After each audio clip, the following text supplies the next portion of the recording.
Et si vous êtes une personne, vous faites des promesses, vous ne réalisez jamais. Vous trompez les gens. Les gens ne vous font plus confiance. Attendez, comment allez-vous être stable quand vous-même vous n'êtes pas stable? Parce que le Seigneur a dit que votre oui soit oui. Vous n'êtes pas stable. Vous êtes quand même instable. Comment pouvez-vous jouir donc de la stabilité? Parce que le fondement de notre stabilité, c'est Dieu. C'est la parole de Dieu. Donc, beaucoup viennent prier, oh Dieu, fixe-moi, mais ils entretiennent l'instabilité dans leur vie. Donc, il est important d'identifier toute poche d'instabilité. Il faut régler ça avant de prier. Alors, qu'est-ce qui te rend instable? Qu'est-ce qui te rend instable?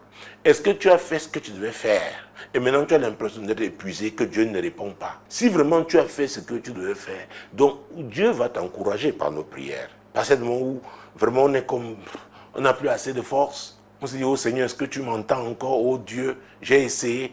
Dieu nous connaît. Il connaît la situation. C'est l'ancien des jours. Mais avant de faire cette prière, il faut se rassurer qu'on n'a pas ouvert soi-même des portes à l'instabilité. Je voudrais prendre un exemple dans la Bible, c'est celui de Joseph. À vrai dire, Dieu était en train de vouloir fixer Joseph. Donc quand on fait la prière de « Oh Dieu, fixe-moi », on peut se retrouver dans des tempêtes. Oh, c'est très, très important. Il faudrait qu'on le comprenne. Et on va se repentir, on va croire que parce qu'on a péché. Non, c'est Dieu qui est en train d'œuvrer. Et chez Potiphar, la Bible dit que toute la maison, toutes les affaires de Potiphar avaient été bénies à cause de Joseph. Et c'est justement dans cette maison-là qu'il avait été accusé, oui, par la femme de Potiphar, n'est-ce pas, d'avoir voulu la déshonorer. Ce qui n'était pas vrai.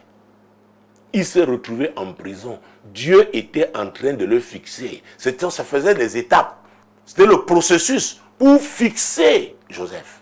Surtout ceux à qui on a dit, le jour où on donne sa vie à Jésus, non, on roule sur le tapis rouge. On proclame ses mots, on reçoit tout, on arrache tout. Ah, il s'agit du plan de Dieu. Dieu ne nous fixe pas par rapport à un autre plan, le plan de quelqu'un d'autre, ou par rapport à nos plans. C'est par rapport à son plan. Que ce soit très clair. Et c'est étant en prison. D'ailleurs, il avait dit à ses amis que vraiment, il s'est retrouvé là injustement. Oui, on peut être victime d'injustice parce qu'on est sur c'est la marche vers l'établissement. Parce que fixer, il veut dire c'est établir aussi. Il a même dit, ses amis en prison, il a interprété son rêve et ça a marché. Il dit, s'il te plaît, ne m'oublie pas, parle de moi en haut. Au roi, je suis ici injustement. Le monsieur l'a oublié. Pourquoi? Parce que ce n'était pas encore le temps de Dieu.